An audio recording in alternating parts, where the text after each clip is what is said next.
तर मित्रांनो, आपल्याला दाल खिचडीसाठी आपल्याला हे शेंगदाणे भाजून घ्यायचे आहेत. तर आपण हे शेंगदाणे भाजणार आहोत.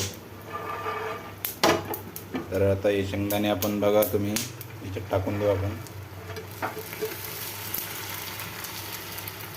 मिक्स करून घ्यायचं आहे. तर